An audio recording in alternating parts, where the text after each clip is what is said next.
안녕하십니까, 김광수 소장입니다. 2016년 2월 네 번째 동영상 촬영을 시작하겠습니다. 네 번째 동영상의 주제는 경제활성화법의 실체입니다. 지난달에도 그랬는데 이번 달 동영상 촬영도 하루에 몰아서 4개를 다 찍으려고 하니까 하루에 몰아서 4개를 다 찍으면 보통 이 동영상 하나 촬영하는데 1시간 이상 걸립니다. 여러분들이 보시는 것은 30분, 40분짜리를 보시지만 대체적으로 이제 준비까지 포함하면 한 이틀 거리죠. 근데 하루에 그 4개를 찍으려면은 최소 4시간 이상 찍는 거죠. 만만치가 않습니다. 이런 거 만드는 것도.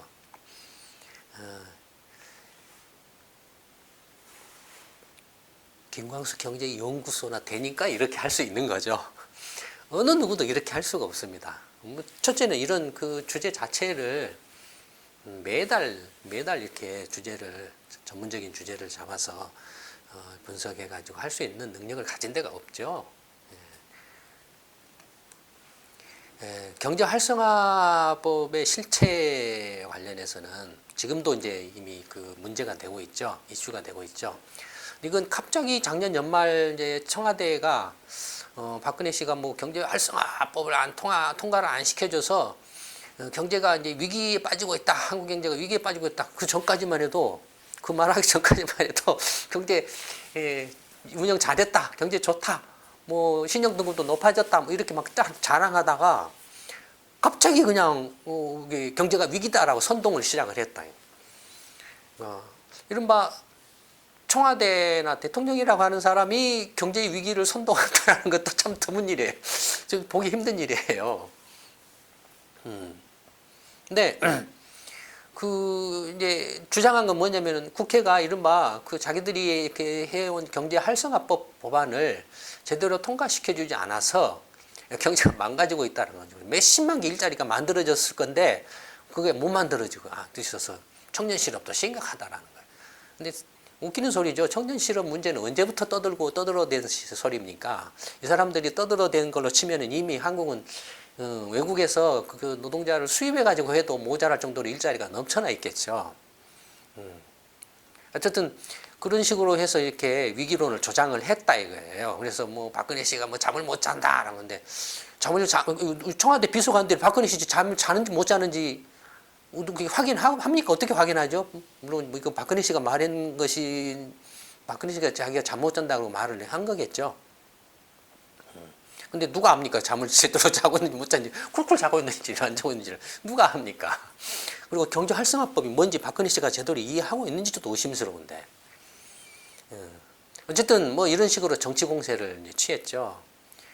심지어는 이제 이 경제 활성화법을 통과시켜주지 않았다라는 걸로 무슨 그 야당을 압박하는 걸 넘어서 가지고 새누리당 뭐 김무성 씨까지 이제 막 쪼았다 이거예요. 그다음에 심지어는 이제 국회의장까지 막 쪼아댔다라는 거죠. 국회의장이 새누리당 출신 사람인데 뭐 정의안가 뭔가 하는 사람인데 이 사람이 발끈했어요. 야, 이 청와대 니 뭐야? 상권 분립이 뭐 이렇게 무슨 개떡이냐? 헌법 니네들 뭐 헌법이 뭐 동네 이름이냐? 그래서 강하게 반발을 이렇게 했죠. 완전히 그냥 혼란에 빠졌죠. 이건 뭘 말합니까? 뒤집어 놓고 말하면 뭘 의미합니까? 박근혜 씨나 청와대가 이미 여당이나 야당한테도 말빨이 안 먹히고 있다라는 것을 지금 스스로 보여주고 있는 거죠. 이미 레임덕이라 할까요? 아니면 이미 무력화돼 버렸다. 아무런 힘도 쓸 수 없는 상황에 빠져버렸다라는 걸 사실은 보여주고 있는 거죠. 물론 이제 그 박근혜 씨는 꼭두각시니까 그 청와대 관료 십상시들의 그 치마폭이랄까요? 그 둘러싸여 가지고 뭐가 뭔지도 모르고 또 설명해줘봐야 뭐 이해도 못할 거고 안에서 그냥 네 잘하고 있어, 잘하고 계십니다 이렇게 하니까 그것만 생각하고 혼자 이렇게 꿈속에 있겠죠. 근데 어쨌든 간에 지금 이런 그것이 경제 위기를 떠들고 어쩌고저쩌고 하면서 이제 국회하고 이렇게 충돌, 특히 지금 뭐 새누리당 뭐 하고 이렇게 충돌까지 일으키면서 이렇게 하는 게, 이제 이미 이제 그 거의 식물 정권이 돼가고 있다라는 걸 스스로 이렇게 보여주고 있는 그런 거죠. 근데 이제 대다수 국민들은 경제 활성화법이 뭔지도 모릅니다. 관심도 없고, 그다음에 저게 무슨 저것이 이렇게 했다라고 그래서 무슨 경제가 좋아지고 경제가 나빠지고, 원래는 뭐였습니까? 박근혜 씨가 새누리당이 이렇게 이제 선거에서 부정선거 해가지고 대통령 내고 정권을 잡았을 때 2012년에 잡았을 때 내세운 공약이 뭐였습니까? 행복공약이라는 거였죠. 행복공약이라는 거였는데 이제 그걸 뒤집어 풀려고 하다 보니까는 이게 좀 자기들이 생각할 때 모양새가 아니라고 생각을 했겠죠. 그래서 이제 2014년 초에 느닷없이 내세운 게 뭐였냐면은 경제혁신 3개년 계획인가 경제개혁 3개년 계획인가 뭔가를 내놨어요. 예. 아마 동영상에서도 그거 동영상에서 다뤘는지, 우리 동영상 언제부터 시작했죠? 2014년 가을부터 했으면 아마 그거 안 다뤘을지도 모르겠네요. 아마 그런 거라면은 저기 예전에 그 경제 소프트에서 그 다뤘을 겁니다. 근데 어쨌든 그런 걸로 확 바꿨어요. 경제혁신 14, 15, 16 이렇게 된다든지 아니면 13, 14, 15 이렇게 치면은 지금 이제 2015년 말이거나 아니면은 14년도부터 치면은 14, 15, 16이 이른바 자기들이 말하는 경제혁신 3개년이 되겠죠. 근데 13, 14, 15년 뭐 이런 식으로 이렇게 보면 이미 경제혁신 3개년이 끝났다 이거예요. 그렇기 때문에 자기들이 아마 웃기는 자기들이 해놓고 자기들이 자화자찬 경제혁신 3개년 계획 성공적으로 마무리했다 라고 뭐 이렇게 했던 것 같아요. 그러면 13, 14, 15년이네요. 그럼 말이 안 돼요. 지금 앞뒤가 안 맞아요. 경제활성화법은 경제혁신 3개년 계획을 위해서 한 건데 말은 경제혁신 3개년 계획을 통과 안 시켜줘서 경제 위기다. 경제가 나라가 이제 그게 일자리가 안 만들어지고 있다 했는데 자기들끼리는 경제혁신 3개년 계획은 성공적으로 끝났다. 이렇게 주장을 하고 있는 거예요. 그러니까 자기들이 뭘 말하고 있는지조차도 이게 앞뒤가 맞는지 안 맞는지조차도 모르고 막 이렇게 하는 것 같아요. 그러면 경제활성화법이라는 게 뭐냐 이겁니다. 근데 경제활성화법은 한 개 법안이 아니고 이명박 정부 말기인 2012년부터 박근혜 정권에 이르기까지의 그 추진해온 30개 법안을 종합해서 이르는 이른바 이제 하나의 그 가상적인 이름에 불과합니다. 경제활성화법이라는 그런 제목의 법안이 따로 있는 게 아니고 30개 법안을 모아가지고 이른바 이제 그 무슨 사이트도 만들어 놨어요. 경제활성화법 추진 무슨 기구인가 위원회인가 하는 걸 만들어 놨어요. 그래서 거기에다가 30개 경제활성화법의 30개 법안 내용들도 해놓고 이게 통과됐다 안 됐다 이런 것만 해놨어요. 그 30개 법안을 말하는데 분야별로 보면 이제 의료 관련, 부동산, 관광산업, 금융산업, 기타 등입니다. 그 중에 이 30개 중에 29개는 이미 다 통과가 된 상태예요. 마지막 하나인 이제 서비스 산업 기본 발전법이라는 것만이 지금 하나 걸려 있어요. 이건 뭐 때문에 그러냐면 야당이 의료 민영화를 추진할 수 있는 독소 조항이 있다. 이 법안 안 중에. 뭐 그 대통령 권한으로 마음대로 이렇게 뭔가를 이렇게 시행령을 만들어서 해버릴 수 있는 그런 독소 조항이 있다라는 이유로 이제 이거 하나를 제동을 걸어놓은 거예요. 그러니까 29개는 이미 통과된 상태예요. 통과돼서 시행된 상태예요. 그러면 30개 법안의 내용이 뭐냐 이거예요. 뭐 잘 보실지 안 보실지는 모르겠지만, 근데 의료 같은 경우는 대표적인 게 혹시 기억나실지 모르는데, 근데 의료법, 원격 의료 진료 이런 거 있었죠. 이것도 제가 한번 이야기했던 거 아마 경제 소프트웨어에서 이야기를 했었나요? 원격 의료 진료 같은 거.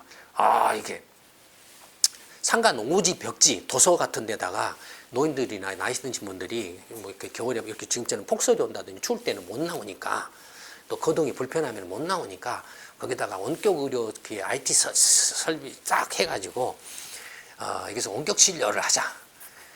생각을 해보십시오. 상가백지 오지에 노인분들이 몇 명이나 살고 있겠습니까? 살아도 몇 명, 한두 채, 서너 채 정말로 많아봐야 뭐 한 10차 정도 있겠죠. 거기다 원격 진료를 해. 그러면 노인들이 원격 진료하면 어떻게 합니까? 그냥 거기다가 화면 하나 놓고 와서 어디가 아픈데요? 얼굴 한번 보여주고 아픈데 이렇게 보여주고 그게 다겠죠. 정말로 거동이 불편하다면 거기 오기조차도 힘들겠죠. 근데 지금 현재도 어떻게 했냐면은 거기를 순회하는 보건진료소나 보건소들이 이렇게 순회를 하고 담당의 구역별로 해서 순회를 하고 있죠. 근데 그런 원격 진료 시스템을 구축하려면 그 비용이 얼마나 들어가겠습니까? 낭비죠. 정말로 말도 안 되는 낭비죠. 차라리 그거 할 바에는 보건소 의사 인력이나 간호사 인력을 더 증원해가지고 이렇게 순회 횟수를 늘리는 게 더 효과적이고 훨씬 싸죠. 그렇지 않습니까? 직접 가서 이렇게 진료할 수 있는데 그것이 더 확실한 건데 노인분들을 이렇게 해가지고 약 타러 읍내로 나오세요. 약 타러 보건진료소로 나오세요. 이렇게 합니까? 진료 진찰을 받으러 나오세요. 이렇게 합니까? 응급진료? 응급진료 가면은 뭐 이렇게 119 소방대나 아니면 종응급진료면 헬기가 가죠. 지금도 119 헬기가 가죠. 응급진료한테 화상으로 보고 나 곧 죽을 것 같아요 하는데 응급진료 한다고 그래서 이렇게 저렇게 하세요. 뭐 이렇게 합니까? 그렇다고 그거 할 수 있는 사람이 그런 상관없이 누가 있어요. 이런 겁니다. 의료법이라든지 그다음에 의료 민영화 뭐 논란이 아까도 이야기했습니다. 근데 이제 뭐 이렇게 그 외국 환자들을 이렇게 받아들여서 이렇게 뭐 하자 국제 의료 진료 사업 지원법 뭐 이런 거라든지 병원이 영리 사업을 할 수 있게 하자든지 뭐 이런 것들이 사실은 나 시끄러웠잖아요. 전부 다 그런 거라든지 부동산 같은 거 뭡니까? 9.1 대책 2014년에 발표한 9.1 대책도 대표적인 그런 거예요. 그런 것들이에요. 그 다음에 또 뭐 있습니까? 부동산 3법 같은 거. 예를 들어서 이제 뭡니까? 주택 주택기금법인가 뭔가 국민주택 건설법인가 국민주택법 그걸 폐기하고 이제 주택도시기금법으로 이게 부동산 3법 같은 데 해당하는 거잖아요. 그런 거라든지 그다음에 뭐 이렇게 뭐 용적률 300% 올린다든지 리모델링 뭐 이렇게 한다든지 이런 것들이 다 이제 그 이른바 경제 활성화 3법 근데 이런 거 3법에서 뭐 이렇게 실질적으로 뭐 부동산 시장이 살아나고 이렇게 했습니까? 그것 때문에 지금 부동산 시장이 반짝한 게 아니고 뭐 때문에 반짝한다 그랬죠?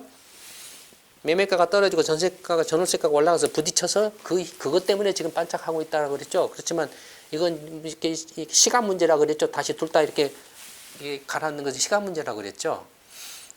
그러니까 그다음에 경제 자유구역 산업 집적 활성화나 공장 설립이나 또는 경제 자유구역 지정 이런 것들도 뭐 경제 자유구역을 마구잡이로 지정했다 이거예요. 근데 아무데나 대놓고 막 질러대서 지정해놨는데 막 전국 방방곡곡에 그냥 경제 자유구역.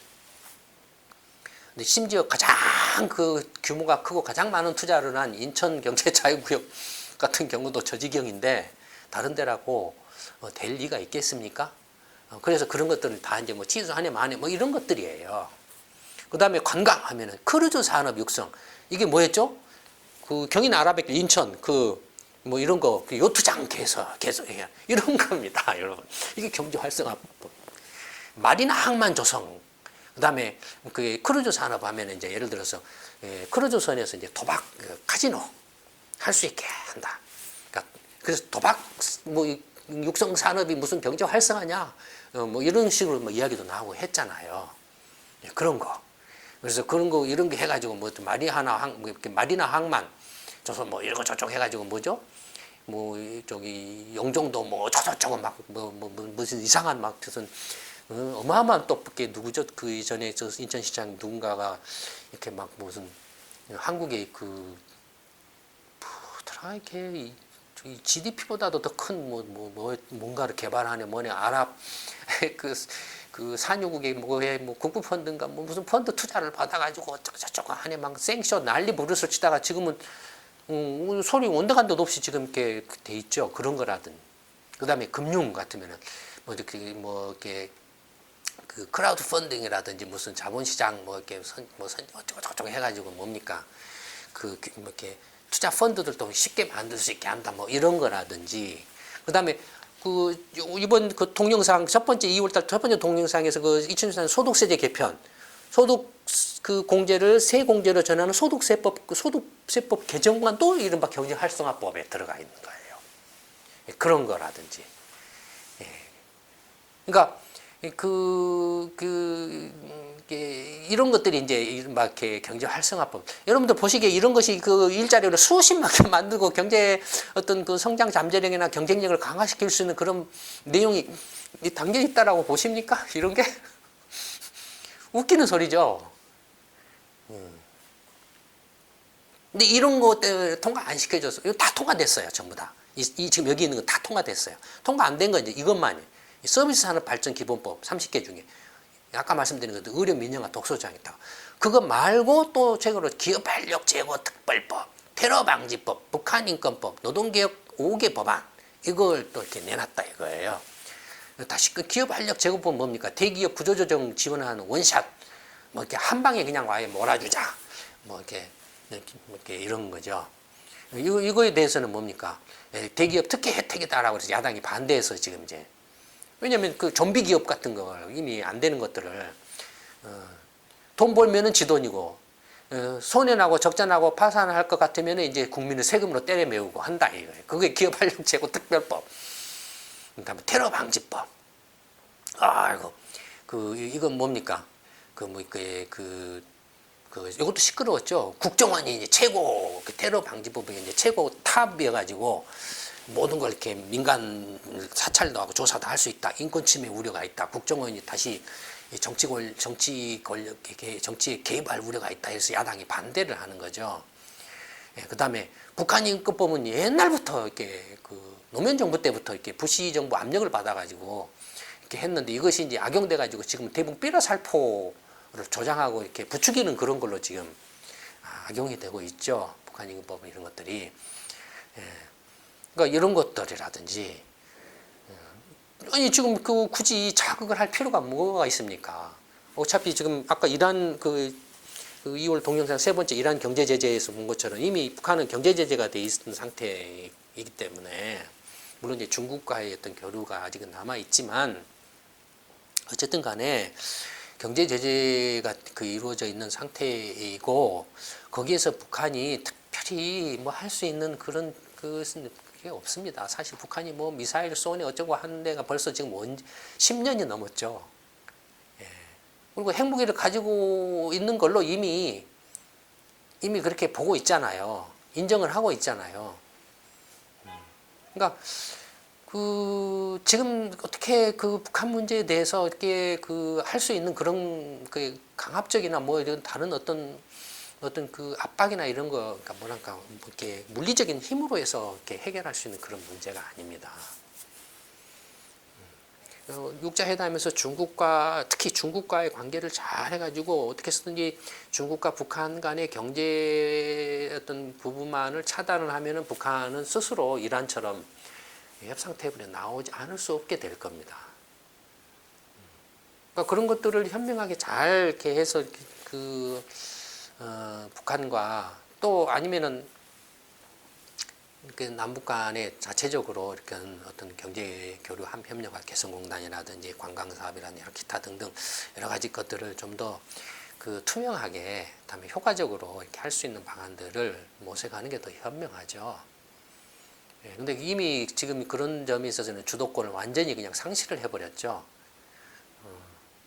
그러니까 그다음에 노동개혁 법안은 뭐 파견 근로나 비정규직 뭐 확대 그래서 마음대로 자르고 할 수 있도록 이렇게 한다. 그래서 찬성하는 반대는 난리 법석을 떨고 있는 법안이죠 지금. 그런 거 이런 것들이에요. 이것들이 무슨 경제 성장력을 키우고 뭘 이렇게 그래서 기업의 어떤 성장 잠재를 키우고 새로운 어떤 기술 혁신을 기업들에게 기술 혁신은 예컨대 한미약품 같은 경우를 봐보세요. 뭐 이런 것들로 해서 한미약품이 기술 혁신을 한 겁니까? 지가 한 거예요, 지가. 한미약품은. 이게 이제 우리가 이게 제네릭 가지고는 더 이상 안 된다. 영세한 업체로서는 더 이상 이렇게 버틸 수 없다. 그럼 우리가 허리띠 졸라매고 어떻게 해서든지 간에 우리 자력으로 기술 개발해서 어떤 신약을 개발하자 하고 이렇게 경영진이나 이런 사원들이 이렇게 일치 단결해 가지고 이렇게 합심해서 기술 개발에 매진을 이렇게 해와서 그런 결과가 나온 거잖아요. 그런 겁니다. 그런 데는 굳이 정책적으로 뭐 도와주는 뭐냐 할 필요도 없어요. 알아서 스스로 할 수 있는 능력을 가진다니까. 예. 뭐 삼성전자가 이렇게 뭐 인천 송도에다가 뭐 바이오 그 이른바 이제 반도체를 하면은 파운드리 회사를 세운다라는 거죠. 그러니까 이제 위탁 주문형 반도체 생산업체죠. 자체적으로 어떤 반도체를 생산해서 파는 게 아니고 뭐 이런 저런 전에서 반도체 이렇게 반도체를 만들어 달라라고 하는 거는 주문을 받아가지고 거기에 맞춰서 반도체만을 생산해 공장만을 가지고 있는 거죠. 그러니까 삼성이 그 삼성전자가 삼성그룹이 그 송도에다가 이렇게 세운 그 바이오 공장 같은 경우가 그런 경우에 해당하죠. 자체적으로 바이오 신약을 개발하기에는 많은 비용과 투자와 그 노력이 필요하고 한께서 너무 시간이 많이 걸리니까 그건 그것대로 꾸준히 해가되 우선적으로 그런 그 첨단 신약을 이렇게 주문을 받아서 생산하는 것도 굉장히 이렇게 어렵고 까다롭거든요. 공정이나 이런 것들이 그런 것들로 해서 파운드리에서부터 신약 개발 능력을 이렇게 키워가지고 이제 자체 독자적으로 신약을 개발해 간다. 굳이 삼성그룹이 그거 하는데 뭐 정책적으로 도와주고 말 것도 없어요. 알아서 하고 있잖아요.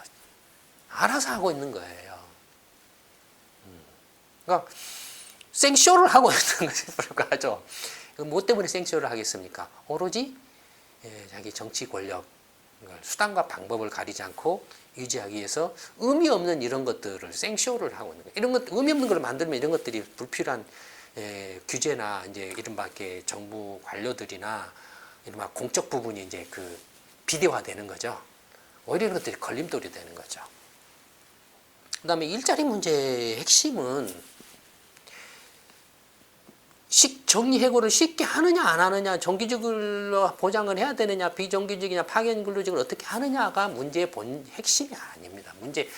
생각을 해보세요. 일자리가 이렇게 안 만들어지는데, 구조적으로 안 만들어지는데, 안 만들어지는 속에 그 안에서 이걸 비정규직으로 하고 정규직으로 비정규직으로 하고 파견직으로 하고 뭐 마음대로 자를 수 있게 하고 한다라고 그래서 일자리가 만들어지냐 이겁니다. 전체로 100개 일자리 딱 멈춰 있다든지 100개가 90개, 80개로 줄어들고 있는데 문제의 핵심은 뭡니까?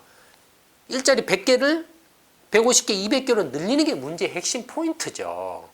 근데 그런 100개, 200개, 300개로 늘리는 것에 대한 구체적인 방법이나 어떤 정말로 양질의 일자리를 만들 수 있는 대안이나 어떤 그런 것들은 전혀 없고 그런 걸 만들 수 있는 능력조차도 없으니까 그런 거 이야기할 거리도 없잖아요.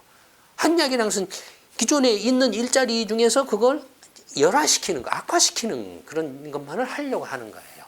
왼쪽이든지 오른쪽이든지 뭐 여당이든지 야당이든지 똑같아 이겁니다. 똑같아요. 야당은 기존 정규직이나 대기업 노조들은 자기 정규직 기득권 특권을 지키려고 한다 이거예요. 양보를 안 한다 이거예요. 그걸 이제 쪼개가지고 비정규직이나 파견직으로 하면은 인건비 줄어든다. 그것이 무슨 지금 중국이나 이렇게 저런 나라들의 그런 걸로 경쟁을 할 수 있겠습니까? 웃기는 소리예요, 정말로. 그런 걸로 해서 내수 소비가 살아날 거라고 생각하십니까? 그런 걸로 해서 뭐 소득세를 세공제로 전환한다고 그래서 세수가 늘어나서 이렇게 이렇게 복지를 강화할 수 있다라고 생각하십니까? 웃기는 소리입니다. 이런 엉터리 짓을 이렇게 박근혜 정권이나 새누리당이 이렇게 말할 수 없는 꼼수로 이렇게 해대 오고 있다. 지금 이렇게 우리 경제가 시간이 가면 갈수록 나빠질 수밖에 없어요. 나빠지고 남는 건 뭡니까? 늘어나는 건 빚밖에 없어요. 모두가 빚만 늘어나고 있어. 그다음에 불안밖에 없어요. 불안과 두려움밖에 없어요. 앞으로 어떻게 될까? 헬 조선인의 뭐네, 헬 코리안에 이민을 가야 되나 말아야 되나 뭐 이런 것밖에 없어요. 그다음에 정치 쪽도 야 청년들이 일어나라 나서라 대학생들이 분발해라. 그건 미친놈들입니다. 그거 정말로 정신 나간 사람들이에요. 이미 말씀드렸잖아요. 대학생들은 어린애예요, 이제는. 이미 대학 수준으로 사회가 앞질러 보는 지가 오래됐어요. 1990년대부터 사회의 일반 수준이 대학의 수준을 앞질러 버렸어요. 대학 졸업해도 자기 학가림 못하니까 어떻게 합니까? 30살 넘어서까지 거의 이렇게 취업이라든지 결혼이라든지 모든 것들이 다 뒤로 밀려져서 부모 투자가 계속 자식에 대한 투자를 계속해야 되는 상황이잖아요. 그 다음에 저출산으로 이미 숫자는 적어요. 사회 수준이 더 높고 30, 40대가 주력인데 사회 수준보다 난 대학생들한테 니네들이 나서서 나라를 바꿔라? 그거 미친놈이에요 정말로. 그런 사람들이 왼쪽 오른쪽 관계없이 막 있어요. 이미 주력은 30, 40대예요. 넓게 봐줘도 50대예요. 50대 전반이에요. 대학생들 나서서 정치를 뭐 이렇게 자기들 이제 한 자리 더 해먹으려고 왼쪽이든 오른쪽이든지 특히 이렇게 진보 쪽이라고 하는데 청년들이여 나서라 분발해라 이렇게 니들이 행동하라 뭐 이런 식으로 한다 이겁니다. 그러면서 이제 쇼를 부리죠. 아 청년의 의석수를 한 자리 배당한다라고 쇼를 부리죠. 이렇게 300개 중에 하나 살짝 이렇게 준다는 식으로 쇼를 부린다 이거예요. 도대체 그 젊은 청년이 뭘 알아서 이렇게 할 수 있겠습니까? 정치권에 이렇게 3, 40년 동안 이렇게 마르고 닳도록 하는 사람도 뭐가 뭔지도 모르는 판국인데 정책이 뭔지도 모르고 나라 경을 어떻게 하는지도 몰라서 지금 요 모양 요 꼴인데 아직 그 사회 경험이나 전문적인 지식이 부족한 젊은 대학생들한테 나서서 해라? 오히려 젊은 대학생들한테는 한눈 팔지 말고 열심히 공부해라. 실력을 쌓아라. 그래서 글로벌하게 경쟁할 수 있는 인재로 커라. 그렇게 말을 해줘도 모자랄 판국이죠. 그러니까